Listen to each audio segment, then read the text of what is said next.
Hi, I'm Matt Miller and I'm with the Hobie Cat Company. I'm here to help you rig your Hobie 21 Sport Cruiser. We've got a lot of new features we've built into the new 21, and I've got a few techniques and a few tricks to help you enjoy it. Well, first off, starting from the trailering position, to me, sailing is enjoying the sailing and spending less time rigging. So I've got a few tricks that help you enjoy your sailing time by reducing your rigging time. First off, I've taken the shrouds and trapeze wires and run them in and out of the lacing strips 2 or 3 times through the lacings is all you need to hold them up and out of the way. When you're ready to sail, just pull the wires free. Drop them over the back of the boat. I've taken the mast float, stowed it inside the cat cabin. Easily accessible and ready to go. I'm going to pull that out and attach it to the back of the mast in a moment. The jib I've left furled on the forestay and loosely packed it into the cooler. To help me slide the mast back in place, I've used the cooler flipped upside down in the back to support the mast. The mast slides very easily on it, and I step forward on the front trampoline. I've stored the mast upside down on the racks, basically left track up. I can slide the mast back, rolling it over.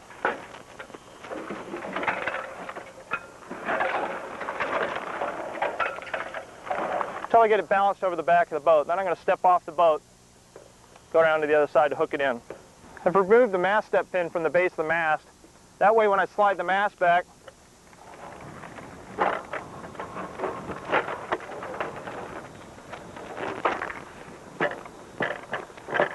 I can plug it right into the ball. There, we're set. Now I've got to go install the mast step pin. I've installed the mast step pin in the base of the mast, which keeps it captive.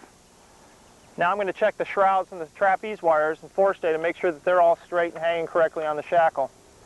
Next we install the mast float. You'll want to leave the bearings for the mast float on the shaft so you don't lose track of them. Notice that the bearings have an exposed side and a cover side. The exposed side of the bearing should go towards the center. I've left a bearing at the base. Mast float on, second bearing, exposed side in towards the middle. Stainless washer on the very top.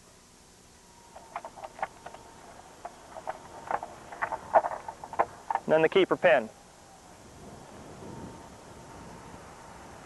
To help you step your mast on the 21, we've developed a gin pole. This is called the mast stepper. We're using the mainsheet system and attaching that to the forestay with a couple of bridle lines. That's going to keep it all in place. Sheet on the main sheet and up she goes. Well, let's get it attached.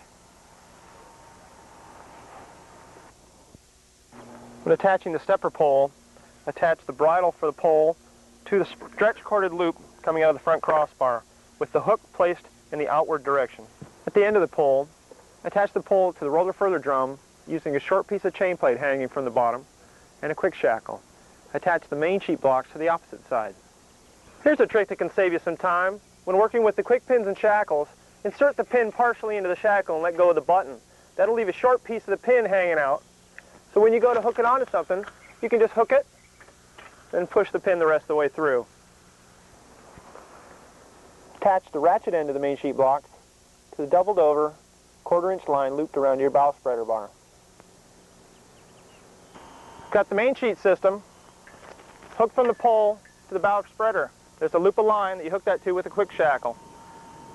I've got 2 bridles, one on the starboard on a stretchy line, one on the port. I've hooked onto the forestay just at the bottom of the roller furler drum.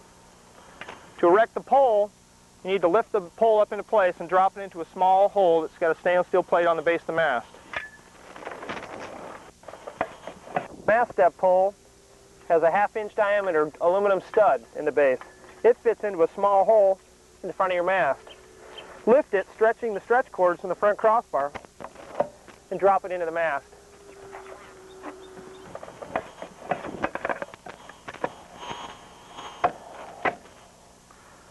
That's it. Next, you want to grab one of the trap wires.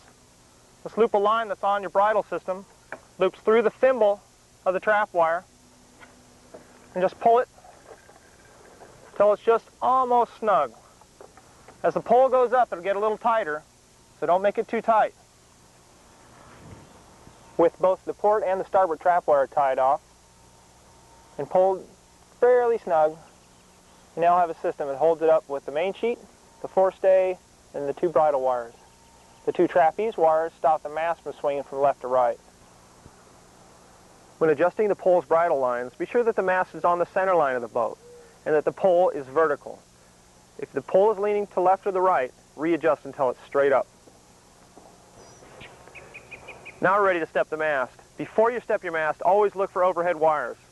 Take a look all the way around, 360 degrees. Be sure that there's not a single wire nearby that you can possibly have contact with. Mast contact with a wire could be injurious to you, damaging to the boat, possibly even cause death. Be very cautious. Always look for overhead wires before you step your mast. When everything's tied off, we're all set to go.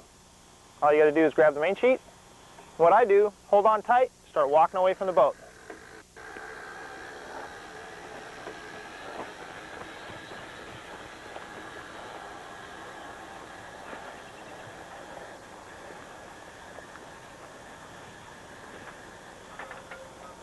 That's it. What you got to do now is hold on to the main sheet. Don't let it go. It's going to go right back. With the main sheet sheeted tight, the rig's pulled far enough forward that you're easily able to attach your bridles.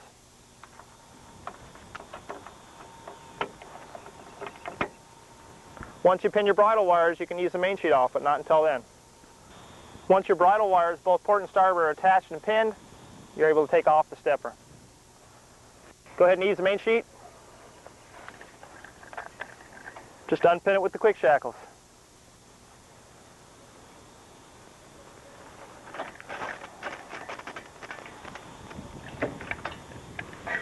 Run your trapeze wires to the outside of the wings.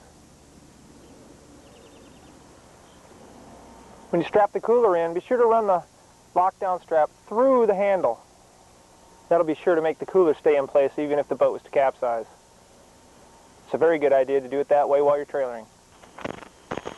Next up, we're ready to raise the mainsail. Got a topping lift wire attached to a tang on the mast.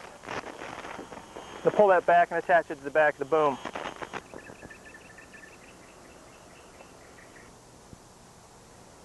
When preparing to attach the mainsail to the mast, make sure that the sail is furled or has been furled away from the boom pin.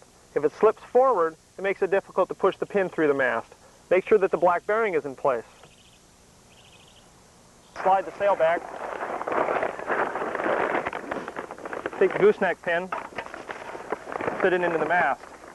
I'm going to step forward and sight through the mast to align the pin. I'm going to roll the furling handle and a clevis spin and ring. Sure that the handle goes up if the boom slot is down. Once we attach the furling handle, we're ready to attach the halyard to the top of the sail. Feed the sail into the track. Take up a little on the halyard. With the handle pinned into its hold position in the mast, that'll keep the sail from unwinding on the boom. You can leave the sail like this until you're ready to go. Okay, attach the main sheet to the back of the boom and also to the traveler car. I run the end of the main sheet back through the middle of the traveler car, out the back, down to the eye strap on the back crossbar. I tied a knot. That allows adjustment of the traveler system. Pull it in all the way tight for going upwind. Ease it off to let the traveler go outboard for going on reaches or downwind. Before we put the boat in the water, we want to make sure that we put the drain plugs in and check the storage compartments.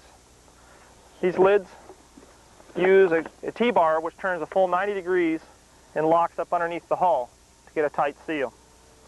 What you want to do is release the handle completely, turning counterclockwise, which allows the T-bar to drop down deep inside the hull. Place the T-bar in line with the black handle, drop it in place, turn until you hear it clunk. Go ahead and tighten up the handle.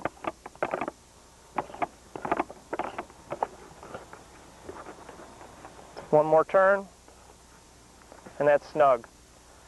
I don't want to tighten it too much because I don't want to damage the gasket.